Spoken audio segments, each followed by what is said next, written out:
एक अच्छी नींद के बाद आगे इसमें लिखा है कि once he saw me that I was going to live, कि एक बार जब उसने देखा कि मैं अब बच जाऊंगा, यानी कि मैं धीरे धीरे जीने के लिए तैयार हो रहा हूँ, यानी कि मैं बच जाऊंगा। Saturn left me to return Lhasa, कि सैटर्न ने मुझे लासा जाने के लिए छोड़ दिया।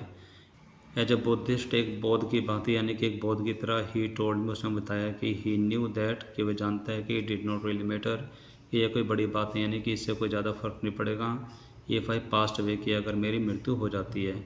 बट लेकिन ही thought it would be bad for business, लेकिन ये व्यापार के लिए बहुत ही बुरा रहेगा। आगे इसमें लिखा है कि Darchen did not look so horrible after a good night sleep, यानी कि जो रात मैंने अच्छे से बिताई, अच्छे से मैं सोया, उसके बाद डचन मुझे ज़्यादा डरावना नहीं लगा, यानी कि बहुत अच्छा लगने लगा।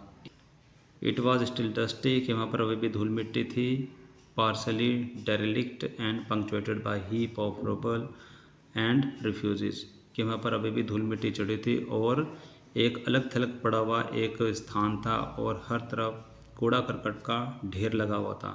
बट लेकिन द सन शोन ब्रिलियंटली, लेकिन जो सूर्य बहुत अच्छे तरीके से चमक रहा था, यानी कि साफ साफ चमक रहा था। In a clear blue sky, एक नीले आसमान में। And the outlook across the plain, और पठार के उस तरफ का जो नज़ारा था, टू द साउथ, साउथ की तरफ, gave me a vision of the Himalaya, कि उस नज़ारे में मुझे एक हिमालय का दर्शन नज़र आता था, यानी कि मुझे हिमालय नज़र आ रहा था। Commanded by a huge snow capped mountain, जो कि घिरा हुआ था एक बहुत बड़े और जिसके ऊपर बर्फ़ की चादर पड़ी हुई थी, एक ऐसा माउंटेन जिसका नाम गुरला मंदाता था, कि उसके तरफ से वो पूरा हिमालय का जो एरिया था पूरा घिरा हुआ था।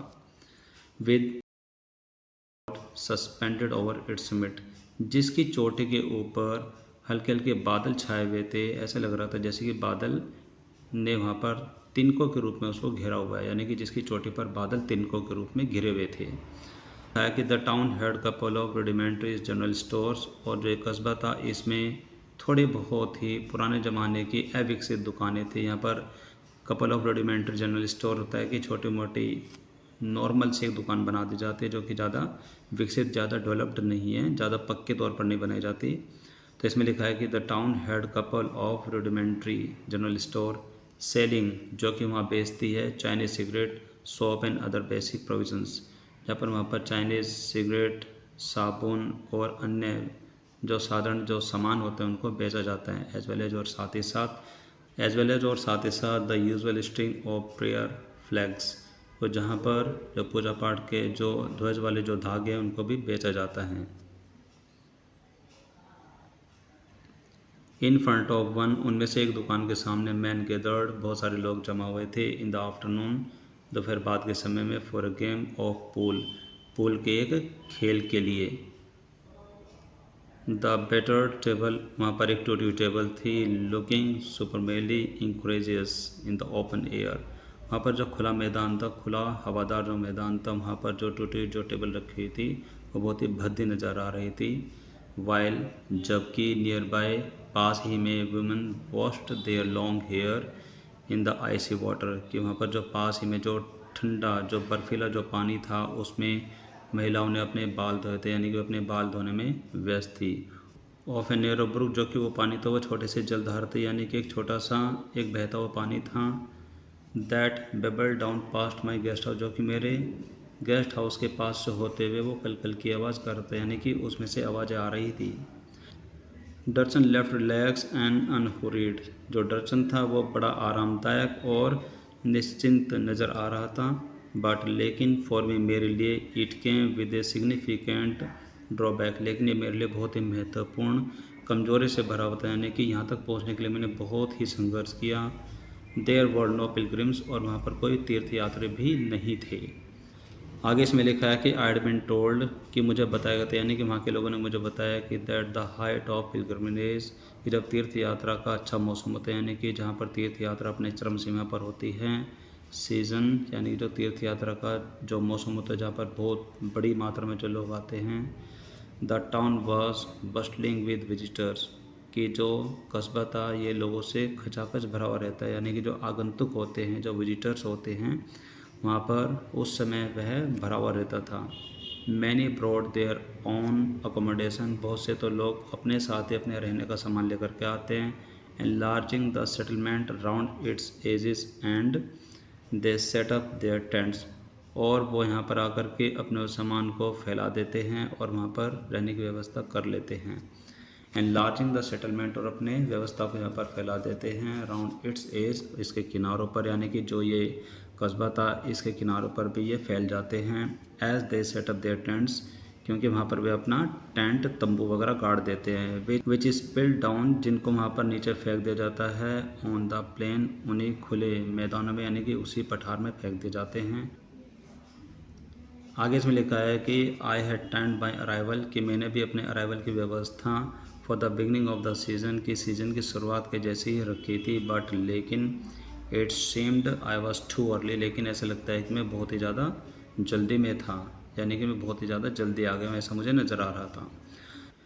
आगे इसमें लिखा है कि वन आफ्टरनून, एक दोपहर बाद में, आई सेट पॉन्डरिंग माई ऑप्शंस, कि मैं वहाँ पर बैठा विचार कर रहा था अपने विकल्पों पर, यानी कि जो मेरे पास ऑप्शंस बचे हुए थे। और ग्लास ऑफ टी, एक चाय के गिलास के साथ, इन अ डर्सन ओनली कैफ़े, डर्सन के कॉफ़ी शॉप में, यानी कि मैं वहाँ पर बैठा हुआ ये सोच रहा था कि अब जो ये ऑप्शंस हैं इनके ऊपर विचार किया जाए। आफ्टर लिटिल कंसिडरेशन, एक थोड़े विचार के बाद, आई कंक्लूडेड, मैंने निर्णय लिया। देवर सेवरली लिमिट, के जो मेरे पास ऑप्शन थे वो बहुत ही कम मात्रा में थे, यानी कि बहुत ही सीमित ऑप्शंस थे। क्लियरली, स्पष्ट बात यह थी कि I had not made up much progress with my self head program, यानी कि जो मैंने खुद से जो ये योजना बनाई थी इस तीर्थ यात्रा की, उसमें मैंने ज़्यादा तरक्की नहीं की। ऑन पॉजिटिव थिंकिंग, और उसके साथ साथ जो सकारात्मक सोच थी उसमें भी मैंने ज़्यादा तरक्की नहीं की, यानी कि मैं ज़्यादा आगे नहीं बढ़ा हूँ, यानी कि जो मेरी जो तीर्थ यात्रा की जो योजना थी वो ज़्यादा सफल मुझे नज़र नहीं आ रही थी। आगे इसमें लिखा है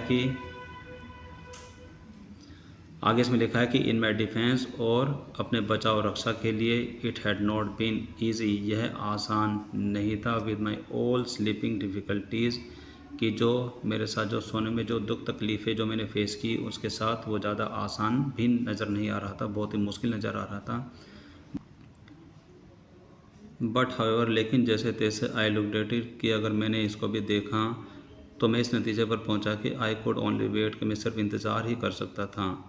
the pilgrimage trail was well trodden, कि जो तीर्थ यात्री का जो रास्ता था, यानी कि तीर्थ यात्रा का जो रास्ता था, वाज वेल ट्रोडन, उस पर मैंने अच्छे से यात्रा की। बट लेकिन I did not fancy doing it alone, लेकिन मैंने कभी भी इस पर अकेले चलने की कल्पना भी नहीं की थी। द कोरा वाज सीजनल, यानी कि जो तीर्थ यात्रा था वो एक मौसम के ऊपर आधारित था। बिकॉज, क्योंकि parts of the route were liable to blockage by snow, क्योंकि जो रास्ता था वो बीच बीच में बर्फ़ की वजह से बंद भी रहता था।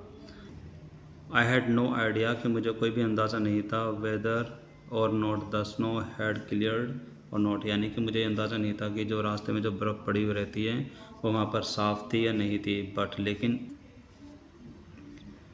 बट लेकिन I was not impressed by the chunks of dirty ice, लेकिन वहाँ पर जो बर्फ़ के जो गंदे टुकड़े अभी भी वहाँ पर जो लटके हुए थे उन्होंने भी मुझे कुछ प्रोत्साहित नहीं किया, यानी कि मैं उनको देख करके भी ज़्यादा प्रोत्साहित नहीं हुआ कि मैं अपनी यात्रा पर आगे बढ़ूँ। दैट स्टिल क्लंग, जो कि अभी भी लटके हुए थे, to the banks of Darchen's brook, जो कि वहाँ पर जो डर्चिन से जो छोटी जलधारा बह रही थी उससे वो अड़े हुए थे, यानी कि उससे अभी भी लटके हुए थे, जुड़े हुए थे।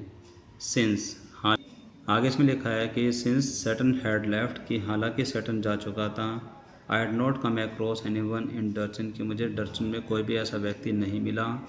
विद इनफ इंग्लिश, की थोड़ी बहुत इंग्लिश के साथ भी, to answer even this most basic question, कि जो मेरे पास ये थोड़े आधारभूत जो सवाल थे, यानी कि जो बहुत ही बेसिक क्वेश्चंस थे कि इनका भी जवाब मुझे कोई इंग्लिश में दे सके। मुझे सैटर्न के अलावा वहाँ पर कोई भी ऐसा व्यक्ति नहीं मिला। Until that is I am at Norbu, और ये ऐसा जब तक रहा जब तक कि मैं नॉर्बू से नहीं मिला, यानी कि नॉर्बू भी एक ऐसा व्यक्ति था जो कि उसे इंग्लिश के जवाब दे सकता था। आगे इसमें लिखा है कि द कैफ़े वॉज स्मॉल, और जो जहाँ पर वो बैठ करके चाय पीते थे, कॉफ़ी शॉप तो बहुत ही छोटा था। डार्क एंड कवर्नियस, वो अंधेरा था और थोड़ा अंदर जा कर के गहराई में बना हुआ था। With a long metal stove, जिसके अंदर बहुत ही बड़ा एक धातु का स्टोव था। That rain down the middle, जो कि उसके मिडल तक, यानी कि बीच जगह तक फैला हुआ था। The wall and ceiling one with, और जो दीवारें थी और जो उनके अंदर की जो छत थी वो उसके ऊपर कुछ लगाया हुआ था, उसको सजाया हुआ था इन सीट्स ऑफ मल्टी कलर्ड, यानी कि जो बहुरंगीय पट्टी के द्वारा उनको सजाया गया था, यानी कि उस पर कुछ अलग तरीके की सजावट की गई थी। Plastic of the street variety, और जो वो चादर थी रंग बिरंगी चादरें थी उसके ऊपर प्लास्टिक की पट्टियाँ की हुई थी, broad blue red and white, जिनके अंदर कुछ कलर शामिल थे जिसमें नीला लाल और सफ़ेद था। That is made of into stout voluminous shopping bag, कि जिनकी सहायता से एक बहुत बड़े और स्पेसेज, यानी कि जिसके अंदर वॉल्यूमिनस यानी कि बड़े बड़े लंबे चौड़े शॉपिंग बैग्स बनाए जाते थे, सोल्ड ओवर चाइना, जो कि पूरे चाइना में बेचे जाते थे, and in many other countries, और अन्य देशों में भी बेचे जाते थे, ऑफ एशिया यानी कि एशिया के अन्य देशों में भी बेचे जाते थे, एज वेल एज यूरोप, और यूरोप के देशों में भी बेचे जाते थे। एज सच और ऐसे plastic must rate as one of the China's most successful export along the silk road today, कि आज के ज़माने में जो सिल्क रोड था, यानी कि जो पुराने ज़माने का जो व्यापारिक रास्ता था, इस प्रकार की जो प्लास्टिक थी वह चाइना का सबसे सफल ऐसा पदार्थ था जिसका निर्यात किया जाता था, यानी कि जो कि संपूर्ण चाइना में साथ साथ एशिया और यूरोप के अन्य देशों में भी बेचा जाता है। आगे इसमें लिखा है कि the cafe had single window, कि उस कॉफ़ी शॉप में सिर्फ एक ही विंडो थी, बिसाइड विट्स, जिसके बगल में I had taken up position so that I could see pages of my notebook, कि जहाँ पर मैं एक ऐसी अवस्था में बैठ गया था जिससे कि मैं अपने नोटबुक के पेज को अच्छे से देख सकूँ। I had also brought a novel, कि मैं अपने साथ एक उपन्यास भी लेकर आया था, विद मी, मेरे साथ, to help pass the time, जिससे कि मैं अपने समय को बिता सकूं उसको पढ़ते हुए। नॉर्बो सॉ माई बुक, कि नॉर्बो जो मेरे साथ एक नया व्यक्ति था उसने मेरी किताब को देखा। व्हेन ही केम इन, जब वो अंदर आया, एंड आस्क्ड, और उसने पूछा, विद ए जेस्चर, एक शारीरिक जेस्चर को जताते हुए, यानी कि उसने एक स्टाइल जताते हुए मुझसे पूछा, if he could sit opposite me, कि क्या वो भी मेरे सामने बैठ सकता है, एट माई रिक्टी टेबल, कि जो मेरा जो टेबल था उस पोजीशन में, यानी कि वहाँ पर एक टेबल था जिसका सहारा लेकर के मैं बैठा था, क्या वो भी मेरे सामने बैठ सकता है। उसने बड़े अलग तरीके से मुझसे पूछा, यू इंग्लिश, कि आप इंग्लिश हैं, यानी कि आप अंग्रेज़ हैं। यू इंग्लिश, क्या आप अंग्रेज़ हैं। He inquired after he order tea, कि चाय का ऑर्डर देने के बाद उसने मुझसे पूछा कि क्या आप अंग्रेज़ हैं। I told him I was, कि मैंने उसको बताया कि हाँ मैं अंग्रेज़ हूँ। And we struck up a conversation, फिर उसके बाद फिर हम बातचीत में लगे और बातें करने लगे। आगे इसमें लिखा है कि I did not think he was from those parts, कि मुझे नहीं लग रहा था, यानी कि मैं नहीं समझता था he was from those parts, यानी कि वो उन्हीं क्षेत्रों से है, बिकॉज, क्योंकि he was wearing a windcheater and metal rimmed spectacle of a western style, कि उसने वहाँ पर एक वेस्टर्न स्टाइल यानी कि पश्चिमी स्टाइल में एक विंस्टर पहनी हुई थी और मेटल के किनारों वाला एक चश्मा भी पहना हुआ था। ही वॉज तिब्बतन, वह एक तिब्बती था। ही टोल्ड मी, उसने मुझे बताया, बट लेकिन वर्कड इन बीजिंग, लेकिन वो बीजिंग में काम करता था, at the Chinese academic of social science, यहाँ पर चाइनीज़ की एक सोशल साइंस की एकेडमिक थी, उसमें वो बीजिंग में काम करता था। In the institute of ethnic literature, जो कि एथनिक लिटरेचर का एक संस्थान था। आगे इसमें लिखा है कि आई अज्यूम्ड, फिर मैंने अंदाज़ा लगाया, he was on some sort of field work, कि वो किसी फील्ड वर्क पर कार्य कर रहा है, यानी कि वो किसी फील्ड कार्य के लिए आया है। आगे इसमें लिखा है कि येस एंड नो, हाँ और नहीं। ही सेड, उसने कहा कि हाँ और ना। I have come to do the kora, यानी कि मैं यहाँ पर तीर्थ यात्रा करने आया हूँ। माई हार्ट जम्प्ड, ये बात सुनकर के मेरा हृदय जंप करने लगा, उछलने लगा। Norbu had been writing academic paper, जो नॉर्बू है वह कुछ एकेडमिक पेपर लिख रहा था, अबाउट द कैलाश कोरा, कैलाश की तीर्थ यात्रा के ऊपर वह कुछ राइटिंग कर रहा था, and its importance in various work of Buddhist literature, और वहाँ के जो बुद्धिस्ट साहित्य है वो उसके लिए बहुत ही ज़्यादा महत्वपूर्ण था। फॉर मैनी ईयर्स, बहुत वर्षों से, ही टोल्ड मी, उसने मुझे बताया, but he had never actually done it himself, लेकिन उसने कभी भी यह कार्य खुद से नहीं किया। आगे इसमें लिखा है कि when the time came for me to tell him what brought me Darchen, यानी कि जब ऐसा समय आया मेरे लिए कि मैं उसको बताऊं कि मैं डर्चिन किस उद्देश्य से आया हूं, यानी कि मैं भी तो तीर्थ यात्रा के लिए आया था। हिज आइज लिट अप, उनकी आंखों में चमक आ गई, यानी कि जो वो नोरबुताई सुनते ही वो खुशी से उछल उठा, उसकी आंखों में चमक आई। We could be a team, उसने बड़े उत्साह के साथ बोला कि हम टीम बन सकते हैं। ही सेड एक्साइटेडली, उसने उत्साह के साथ बोला। और फिर आगे उसने कहा कि टू एकेडमिक्स, दो ऐसे व्यक्ति जो कि एकेडमी में काम करते हैं, who have escaped from the library, जो कि लाइब्रेरी से बचकर आए हैं, परहैप्स शायद माई पॉजिटिव थिंकिंग स्ट्रेटजी, मेरी सकारात्मक सोच वाली जो रणनीति थी, यानी कि जो प्लानिंग थी, वह वर्किंग आफ्टर, आखिरकार वो काम कर रही थी। आगे इसमें लिखा है कि my initial relief eight meeting Norbu, यानी कि नोरबू से हुई जो मुलाकात थी वो मेरे लिए सबसे पहला आराम था। Who was also staying in the guest house, जो कि वह भी गेस्ट हाउस में रुका हुआ था। Was tempered by the realisation, कि वह भी एक ऐसी सामान्य अनुभूति के साथ था, that he was almost as ill equipped as I was, कि उसके पास भी बहुत ही कम मात्रा में साजो सामान था, यानी कि उसके पास भी उतना सामान नहीं था और मेरे पास नहीं था। एज आई वॉज, जैसे कि मेरे पास भी नहीं था। फॉर द पिलग्रिमेज, तीर्थ यात्रा के लिए, ही केप्ट टेलिंग मी, वह मुझे बताता चला गया, हाउ फैट ही वॉज, कि वह कितना मोटा है, and how hard it was going to be, और उसके लिए कितना मुश्किल होने वाला है। वेरी हाई अप, यानी कि बहुत ज़्यादा ऊंचाई है। ही केप्ट रिमाइंडिंग मी, मुझे बार बार याद दिलाता गया कि बहुत ही ऊंचाई है, बहुत ही ऊंचे पर हमें जाना है। सो टायरसम टू वॉक, बहुत ही ज़्यादा थकाने वाली यात्रा होगी। He was not really a practising Buddhist, कि वह एक प्रैक्टिसिंग बुद्धिस्ट नहीं था, यानी कि वह एक पक्का बुद्धिस्ट नहीं था। इट ट्रांसपायर्ड, यानी कि इस चीज़ से ये स्पष्ट हो गया था। बट लेकिन ही हैड एंथुसियाज्म, लेकिन उनके अंदर जोश बहुत ज़्यादा था। And he was of course A Tibetan, और पक्के तौर पर वह तिब्बतियन तो था ही। आगे इसमें लिखा है कि ऑल्दो, हालांकि I had originally envisaged making the trek in the company of डिवॉर्ड बिलीवर्स, की प्रारंभिक रूप से, यानी कि शुरुआत से ही मैंने एक योजना बनाई थी मेकिंग द ट्रैक, इस यात्रा को करने का, यानी कि जो ट्रैक है ये बहुत ही दुर्लभ यात्रा है जिसमें थोड़ी बहुत कठिनाई भी आ सकती है, यानी कि जैसे कि पहाड़ों वाली यात्रा को भी इसमें ट्रैक कहा गया है। इन द कंपनी ऑफ डिवॉर्ड बिलीवर्स, कुछ ऐसे संगी साथियों के साथ जिनके अंदर एक विश्वास हो, सच्चे हों। ऑन रिफ्लेक्शन आई डिसाइडेड, इसी विचार पर मैंने निर्णय लिया था, आई डिसाइडेड दैट, कि परहैप्स, शायद Norbu would turn out to be the ideal companion, इसीलिए मैंने नॉर्बू के बारे में भी ये विचार किया था कि नॉर्बू एक अच्छा और एक आदर्शवादी साथी होगा। ही सजेस्टेड, उसने मुझे सजेस्ट किया, we hire some yak to carry our luggage, यानी कि हम कुछ याक को किराए पर ले लेते हैं, यानी कि वहाँ पर एक जानवर मिलता है जो कि याक है, कि हम उसको किराए पर ले लेते हैं। टू कैरी आवर लगेज, कि हमारा सामान वो साथ लेकर के चले।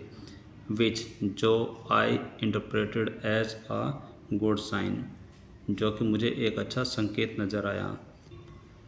एंड और he had no intention of prostrating himself all round the mountain, कि पूरे पर्वत पर उसका कोई ऐसा इरादा नहीं था कि वो वहाँ पर साष्टांग दंडवत हो जाएगी, यानी कि वो अपने आप में कुछ ज़्यादा ही अपनी तारीफ बटोरने का उसका कोई ऐसा इरादा नहीं था।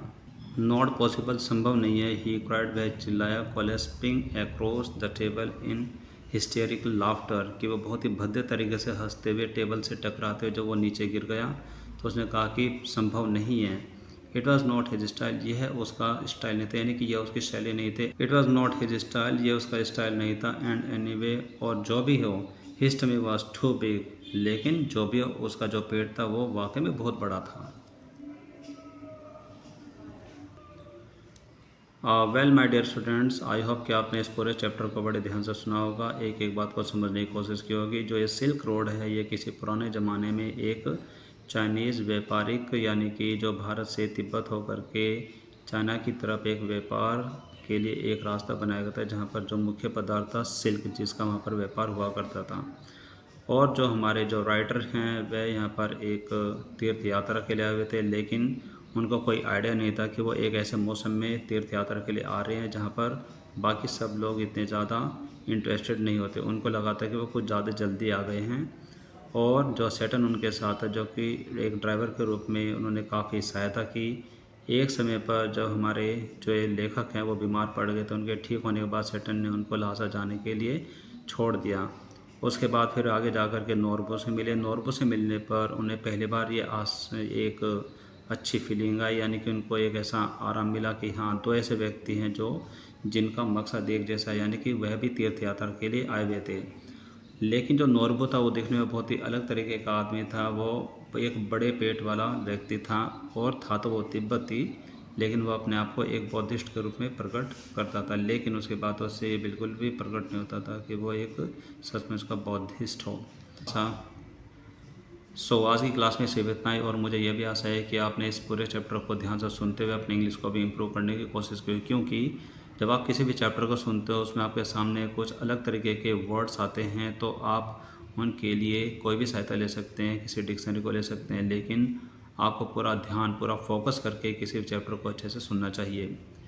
तो आज की क्लास में सिर्फ इतना ही। This is all for now for today's class. अब हम मिलेंगे हमारी अगली क्लास में इसी चैप्टर से जुड़े हुए क्वेश्चन सीरीज़ को लेकर के, और ये देखेंगे कि उसमें जो क्वेश्चंस आपके सामने आएंगे आप उनके आंसर कैसे देंगे। So till then, take care, bye bye, have a nice day.